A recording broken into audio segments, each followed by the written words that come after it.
Bom dia, meus irmãos, alunos da EBD, classe dos homens. Vamos iniciar nossa aula nesta manhã, orando ao Senhor. Deus, nosso Pai, estamos aqui na Tua presença, pedimos a Tua bênção, a Tua graça, a Tua orientação, direção do Teu Santo Espírito, sabedoria para falarmos e entendermos as Tuas palavras, Senhor, e sermos modificados segundo a Tua vontade. Nos abençoe, abençoe cada aluno desta classe, cada membro desta igreja e a todos os Teus servos na superfície da terra. Fiques conosco, perdoa os nossos pecados, pois é em nome de Jesus por quem oramos agradecidos. Amém. Meus irmãos, o título da nossa lição hoje, a lição de número 9, é Sucesso. Nesse tema geral de ídolos do coração, nós vamos falar sobre o sucesso. E o texto indicado para a leitura é o primeiro livro das Crônicas, capítulo 21.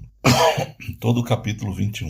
Vamos ler então o capítulo 21 do primeiro livro das Crônicas. Diz assim: Então Satanás se levantou contra Israel e incitou Davi a fazer a contagem de Israel. Davi disse a Joabe e aos comandantes das tropas: Ide contai desde Berseba até Dan e trazei-me o número para que eu saiba quantos são. Então Joabe disse: Que o Senhor multiplique o seu povo 100 vezes mais. Ó rei meu senhor, por acaso não são todos servos do rei meu senhor? Por que o meu senhor deseja isso? Por que traria culpa sobre Israel? Mas a palavra do rei prevaleceu sobre Joabe. Então Joabe saiu e passou por todo Israel, depois voltou para Jerusalém. Joabe entregou a Davi o resultado da contagem do povo. Em todo Israel havia 1.100.000 homens de guerra, e em Judá 470.000 homens de guerra. Mas Joabe não contou os de Levi e Benjamim, pois achara repulsiva a ordem do rei. Como isso desagradou a Deus, este feriu Israel. Então Davi disse a Deus: Pequei gravemente no que fiz, mas agora peço-te que perdoes o pecado do teu servo, pois fui muito irresponsável no que fiz. E o Senhor falou a Gade, o vidente de Davi: Vai e dize a Davi: Assim diz o Senhor: 3 coisas te ofereço, escolhe qual delas queres que eu te faça. Gade foi a Davi e lhe disse: Assim diz o Senhor: Escolhe o que quiseres, 3 anos de fome, ou 3 meses de fuga diante dos teus adversários, com a espada dos teus inimigos no teu encalço, ou 3 dias com a espada do Senhor, ou seja, com uma praga na terra e o anjo do Senhor fazendo destruição por todo o território de Israel. Decide agora para que eu responda àquele que me enviou. Davi respondeu a Gade: Estou angustiado demais. Prefiro, porém, cair nas mãos do Senhor, porque as suas misericórdias são muito grandes. Mas não quero cair nas mãos dos homens. Então o Senhor enviou a praga sobre Israel, e morreram 70.000 homens de Israel. Deus enviou um anjo a Jerusalém para destruí-la. Quando ele estava pronto para destruí-la, o Senhor olhou e se arrependeu daquele castigo, e disse ao anjo destruidor: Basta, retira agora a tua mão. Naquele momento o anjo do Senhor estava junto à eira de Ornã, o jebuseu. Davi ergueu os olhos e viu o anjo do Senhor, que estava entre o céu e a terra, segurando na mão uma espada desembainhada, estendida sobre Jerusalém. Então Davi e os anciãos cobertos de panos de saco prostraram-se com o rosto em terra. E Davi disse a Deus: Não fui eu quem mandou que o povo fosse contado? Eu pequei e agi como irresponsável, mas estas ovelhas nada fizeram. Senhor meu Deus, castiga a mim e a descendência de meu pai, mas não castigues o teu povo com praga. Então o anjo do Senhor ordenou a Gade que dissesse a Davi que subisse e erguesse um altar ao Senhor na eira de Ornã, o jebuseu. Davi subiu conforme a palavra de Gade. Davi subiu conforme a palavra que Gade tinha falado em nome do Senhor. E Ornã estava debulhando trigo. Quando se virou, viu o anjo, e os seus 4 filhos que estavam com ele se esconderam. Quando Davi se aproximava, Ornã olhou e o viu. Então, saindo da eira, prostrou-se diante dele, com o rosto em terra. E Davi disse a Ornã: Vende-me o terreno da eira pelo valor certo, para que eu edifique nele um altar ao Senhor, para que cesse esta praga contra o povo. Ornã respondeu a Davi: Toma-o para ti e faça ao rei, meu senhor, o que bem lhe parecer. Eu ofereço os bois para o sacrifício, o debulhador para a lenha e o trigo para a oferta de cereais. Tudo te ofereço. Mas o rei Davi disse a Ornã: Não, quero comprá-lo pelo seu valor, pois não tomarei para o Senhor o que é teu, nem oferecerei holocaustos que não me custem nada. Davi pagou a Ornã a quantia de 600 ciclos de ouro por aquele terreno. Então Davi edificou ali um altar ao Senhor e ofereceu holocaustos e ofertas pacíficas. E invocou o Senhor, que lhe respondeu do céu com fogo sobre o altar do holocausto. E o Senhor deu ordem ao anjo e este guardou a sua espada na bainha. Nesse mesmo tempo, vendo que o Senhor lhe respondera na eira de Ornão o Jebuseu, Davi ofereceu ali os seus sacrifícios. Porque naquele tempo o tabernáculo do Senhor e o altar do holocausto que Moisés havia feito no deserto estavam no santuário de Gibeão, mas Davi não podia ir lá a fim de consultar a Deus, pois temia a espada do anjo do Senhor.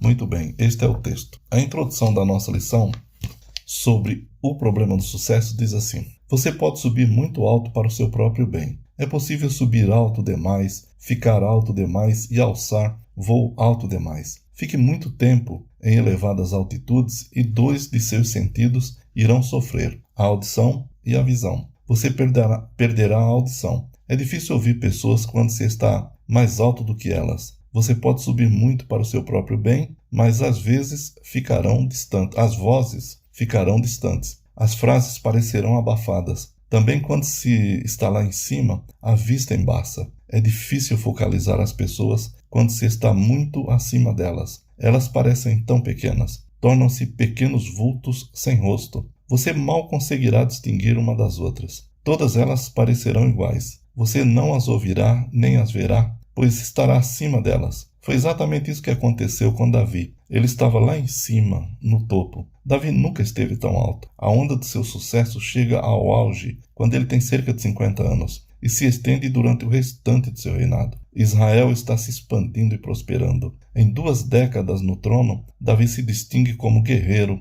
músico, estadista e rei. Seu ministério é forte e suas fronteiras cobrem mais de 95 mil quilômetros quadrados, área maior do que o Espírito Santo e o Rio de Janeiro juntos. Davi torna-se um herói imbatível e temido por todos os lados. Não há manchas em sua administração. É amado pelo povo, servido pelos soldados, aclamado e seguido pelas multidões. Davi está lá no alto o tempo todo. Que contraste com o modo como o encontramos pela primeira vez no Vale de Elá, ajoelhando-se à beira do ribeiro, procurando por 5 pedras lisas e confiando totalmente no poder do Senhor dos Exércitos. Todos os outros estavam em pé. Os soldados estavam em pé, Golias estava em pé, seus irmãos estavam em pé, os outros estavam no alto e com medo. Davi estava abaixado na parte mais baixa do vale. Nunca esteve tão baixo. Contudo, nunca esteve tão forte. Algumas décadas depois, a situação se inverte, e agora ele está alto demais para ouvir conselhos de alguém. O propósito desse estudo é extrair algumas lições dessa história para nos auxiliar a lidar com o sucesso. Então nós temos alguns tópicos para reflexão, como sempre. O primeiro deles é a sedução do inimigo. O inimigo de nossas almas possui um revólver super destrutivo, feito sob encomenda, de alcance ilimitado, com cano canelado e mira certeira para o coração. Ele não cospe balas, mas tristeza. Não leva vidas, mas tira sorrisos. Não inflige feridas na carne, mas feridas na fé. Seu nome é sedução. Todas as batalhas de Davi contra inimigos carnais foram vitoriosas, mas quando ele esteve na mira dessa arma fatal do diabo, sucumbiu. Foi assim na história de Batseba, e agora, quando se torna grande demais, foi levado a pensar que o seu sucesso se devia ao poderio de combate do seu exército. Por isso deu ordem para que fosse feito o censo, a fim de verificar quantos eram os seus soldados preparados para a batalha. Quando Davi ainda nem usava armadura, venceu Golias. Quando passou a usar sua armadura, venceu os inimigos. Mas quando estava sem a armadura de Deus, sucumbiu diante da sedução do inimigo. É por isso que Paulo nos alerta quanto ao fato de que a nossa luta não é contra carne e sangue. Vejam só em Efésios capítulo 6, versículos do 10 ao 3, um texto muito conhecido nosso, meus irmãos, mas é muito bom que a gente atente para isso. Efésios 6, do 10 ao 13 diz: finalmente fortalecei-vos no Senhor e na força do seu poder. Revesti-vos de toda a armadura de Deus, para que possais permanecer firme contra as ciladas do diabo. Pois não é contra pessoas de carne e sangue que temos de lutar, mas sim contra principados e poderios, contra os príncipes deste mundo de trevas, contra os exércitos espirituais da maldade nas regiões celestiais. Por isso, tomai toda a armadura de Deus, para que possais resistir no dia mau e, havendo feito tudo, permanecer firmes. O inimigo acertou Davi em cheio. Ele pensava que estava tudo normal. Afinal de contas, fazer um recenseamento não era algo proibido na lei. Joabe, um dos seus oficiais, conseguiu ver além e percebeu que estava por trás da ideia de Davi, uma vez que o rei deu ordem para contar até mesmo os levitas, que jamais deveriam ir para a guerra. Números 1:49, por exemplo, diz assim, olha, 1:49 de Números: Não contarás somente a tribo de Levi, nem incluirás o número destes entre os israelitas. E quando o povo no deserto faz um recenseamento, nós vamos perceber que os levitas foram deixados de fora. Números 2:33. Mas os levitas não foram contados entre os israelitas conforme o Senhor havia ordenado a Moisés. Então não era para contar os levitas. E na ordem de Davi era para contar todos, inclusive os levitas. Mas Davi estava alto demais para ouvir um companheiro oficial que o ajudara em tantas batalhas. Davi esqueceu que as batalhas eram conquistadas pelo Senhor dos exércitos e não pelo seu próprio exército. O final da história é: tudo isso desagradou a Deus. Versículo 7. Ainda que pareça algo comum, o pecado é sempre pecado e sempre vai desagradar a Deus. Ainda que todos façam, não significa que deixou de ser pecado. Para não sucumbir diante desse ídolo do coração, chamado sucesso, é imperativo considerar a orientação de Provérbios 13:10. Da soberba resulta a contenda, mas com os que se aconselham se acha sabedoria. Segundo lugar, a chave para a ruína. Sucesso, a chave para a ruína. Voltamos ao ponto principal dessa história. Tudo isso desagradou a Deus. Ao olharmos para a história de Davi, sempre o encontramos consultando a Deus sobre o que deveria fazer diante dos combates na guerra. Mas nesse caso, não há menção de que Davi tenha consultado a Deus para esse caso. Davi se envaidece e o sucesso lhe sobe a cabeça, de modo que não há menção de Deus no texto, pelo menos com relação a Davi. O problema aqui é que o sucesso se tornou um ídolo no coração de Davi. Segundo Tim Keller, um ídolo é qualquer coisa que você procura para dar a você aquilo que apenas Deus pode te dar. Davi não consultou a Deus, e até parecia que tudo daria certo e que Joabe era o errado da história. Contudo, quando Davi esperou que fosse assim, alguém saiu de trás da cortina e ocupou o centro do palco, dizendo: o que Davi fez desagradou a Deus, pelo que feriu Israel. Versículo 7. Deus não mais ficaria em silêncio. O nome não mencionado até o versículo 6 passa a ocupar o centro do capítulo dali para frente. Davi, o que manda, fica sentado, enquanto Deus assume o comando e apresenta as consequências. 3 anos de fome, 3 meses de derrota diante dos inimigos, ou 3 dias de morte na terra pela peste e pelo anjo do Senhor. Que situação desfavorável! Que batalha em glória Davi estava travando com o Senhor. Qualquer escolha seria ruim, mas ele tinha de escolher, visto que tomara a primeira decisão sem consultar ao Senhor. Davi escolheu então cair nas mãos de Deus, e podemos pensar nos seus motivos. Primeiro, as misericórdias do Senhor não têm fim. Em segundo lugar, Deus poderia perdoar e restaurar a sua vida e o reino, enquanto que os inimigos e a fome jamais o perdoariam, né? A Escritura adverte: de Deus não se zomba, pois aquilo que o homem semear, isso também ceifará. Gálatas 6:7. Quem busca o sucesso e quer brilhar como uma estrela, acaba caindo na sedução do inimigo e trazendo ruína à sua vida e àqueles que estão à volta. Deus vê todas as coisas e não inocenta o culpado. Ele trata com seriedade o pecado para promover a santidade e restaurar o seu povo.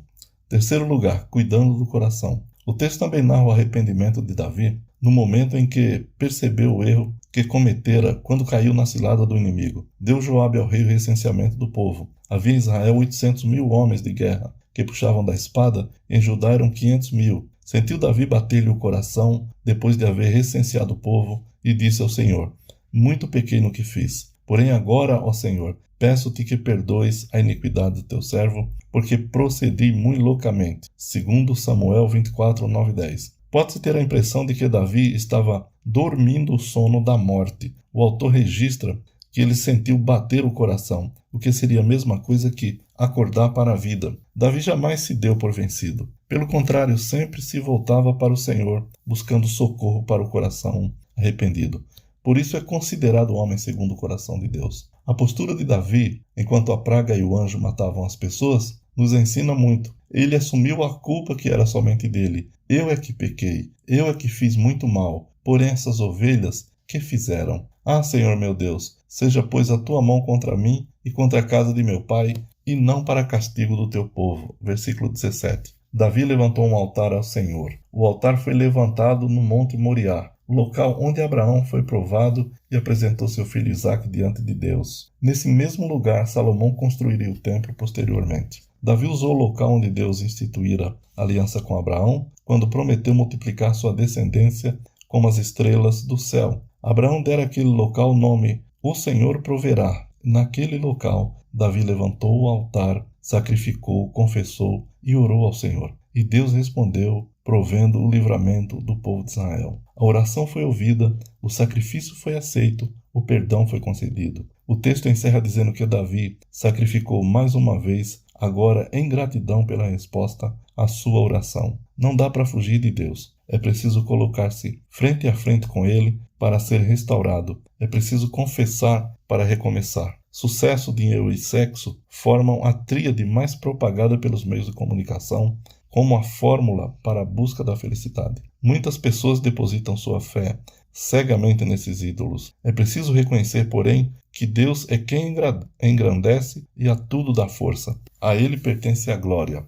Amém, meus irmãos. Essa é a nossa lição para hoje. E o problema do sucesso nós sabemos que realmente é muito grande e grave. Mas que o Senhor nos dê temor dele e que nós nunca subamos tão alto como Davi subiu, a ponto de deixar de enxergar a vontade de Deus. E que jamais qualquer espécie de sucesso suba à nossa cabeça. Mas a nossa mente deve ser renovada pelo Senhor e dentro de nós deve existir sempre temor e reverência diante do Senhor e humildade acima de tudo. Deus vos abençoe, meus irmãos. Tenham um dia na graça e na paz de Cristo. Um grande abraço a todos. Amém.